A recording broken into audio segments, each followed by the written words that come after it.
if he beats Luke Campbell, Ryan Garcia, I think, is ready for anybody. I think after a Luke Campbell fight, if he's as impressive in that fight as he's been in recent fights, you can make Ryan Garcia versus anybody in the 135-pound division.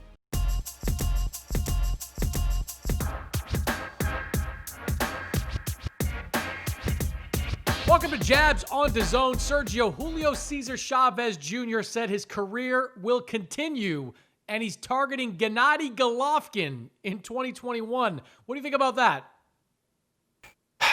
I think that man needs psychiatric help. Is that how you say psychiatric? He needs to see somebody because he's Looney Tunes. He should just disappear off into the sunset, Chavez Jr. We start with Terence Crawford, who will reportedly be entering the ring next month. According to Bob Arum, the welterweight champion will face off against Kell Brook on November 14th.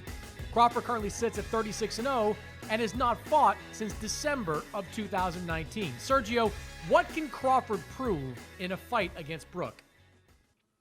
Bud Crawford can prove that even in a terrible year that we're having, especially for boxing, that he can have a meaningful title defense against a solid former champion that's only been stopped by two top fighters in Gennady Golovkin and Errol Spence. So if Bud Crawford can be the third elite name on that list to stop Brook, he can go into 2021 and focus and concentrate on the fight he really wants, the mega fight with Manny Pacquiao or Errol Spence. Yeah, it's not a terrible fight to me. Brook has rebounded from those back-to-back losses, and he's won 3 straight, most recently a destruction of Mark DeLuca. He's a good fighter, a former champion. My question is, can Brook make 147 pounds? And if he does, what kind of condition is he going to be in? Remember, he moved all the way up to middleweight to face Gennady Golovkin. He shrank back down to welterweight to face Errol Spence and then swore he was never going to fight there again. One of the issues that came up in the negotiations between Amir Khan and Kell Brook was what weight it would be at. Khan wanted to fight at 147. Brook didn't want to go there. So I think it's interesting that Brook is willing to go to 147 to fight Terence Crawford. I mean, on paper, good names, and Brook and Crawford will have a chance to beat 2 of the biggest names in British boxing in Amir Khan and then Kell Brook. But I just wonder if Kell Brook has anything in the tank when he's fighting at welterweight. I don't think it'll be a big problem for Brook to get down to welterweight because he's not a tall fighter. He is a muscular fighter. I think he should lay off the weights a little bit because he's a little swole. And that's what happens when fighters fluctuate in weight when they go from 147 and jump all the way to middleweight. They put too much muscle, and then when they have to shrink back down, it's a problem. But considering Brook is not a tall fighter, he lay off the weights, I think he'll be fine at 147. I'm starting to see a path, too, for Terence Crawford to get some exciting fights. I mean, this Brook fight, it's not a bad save for a pandemic. I mean, it will do probably a decent rating on television.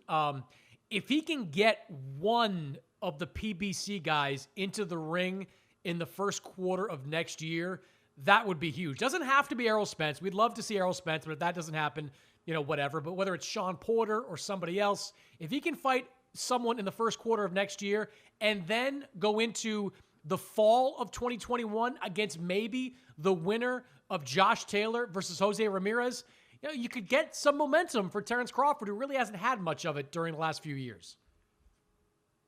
That's exactly what we all got to look forward to 2021. But for right now, let's get past this miserable year. And if you can get a defense with a solid name like Kell Brook, let's concentrate on the future later. Moving on to Daniel Dubois, whose long-awaited showdown with Joyce got pushed to the end of next month. Frank Warren told Boxing Scene, Dubois versus Joyce is the best fight on the British boxing calendar, and I want this to be something as many people as possible can enjoy. It's a bonus that the added exposure gained from the fight will really help the boxers as they move forward with their careers. Sergio, can Dubois prove he's an elite heavyweight in the fight versus Joyce?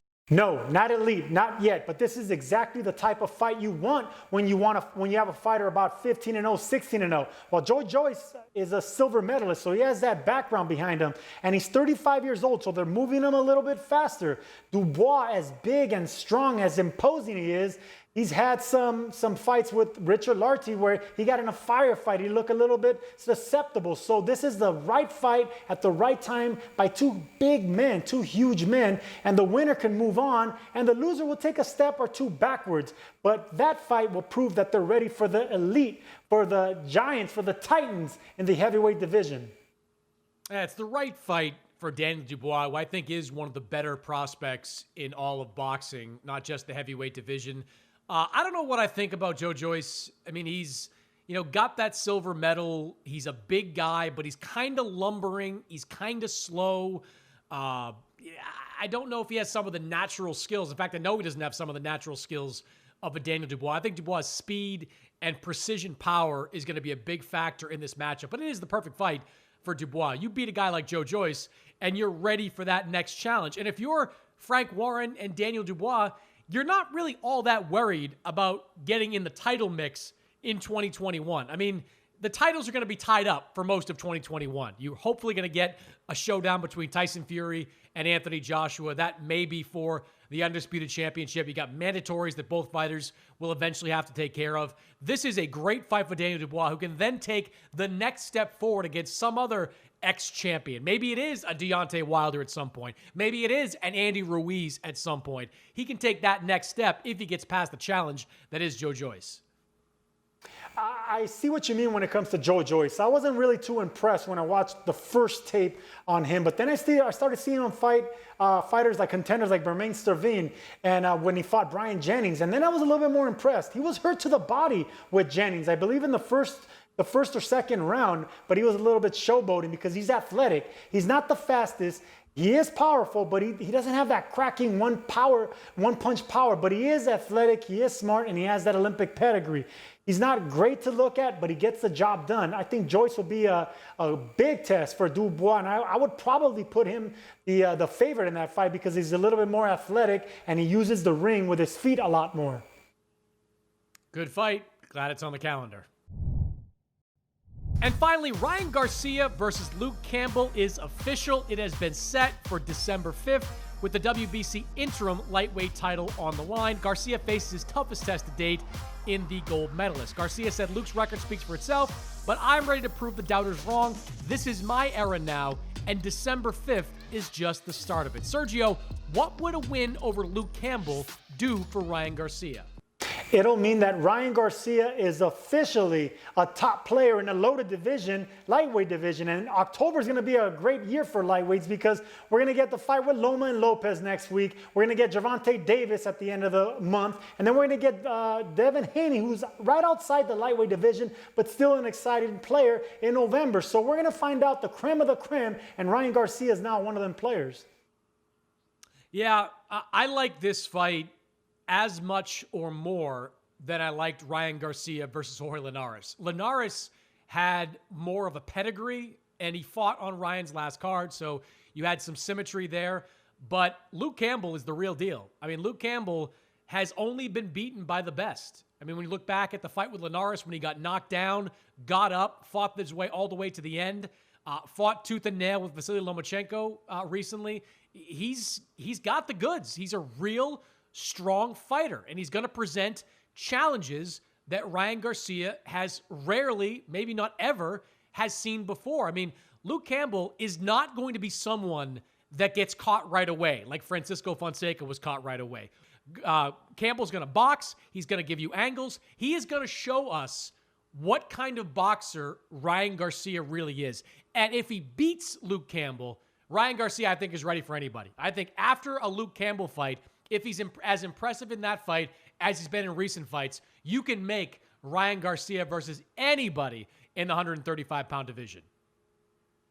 Yeah, I was looking forward to the fight with Linares too. I mean, he's a multi-division world champion, and he has that background. He has that experience. But every time Linares loses, it's by knockout. Luke Campbell hasn't been knocked out, and he's only lost to the best fighters like Lomachenko and Linares. So he has that experience. He has that Olympic pedigree, but he's never been stopped. So he's still fresh, even though he is in his 30s. This is an excellent fight for Ryan Garcia to prove that he belongs and he can be a top dog, creme de la creme, at a lightweight division.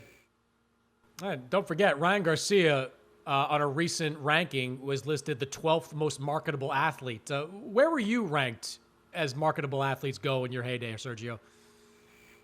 Social media wasn't even around, so I wasn't ranked whenever it came to Twitter and social media and Instagram and all that. I'm too old, Chris. Too old.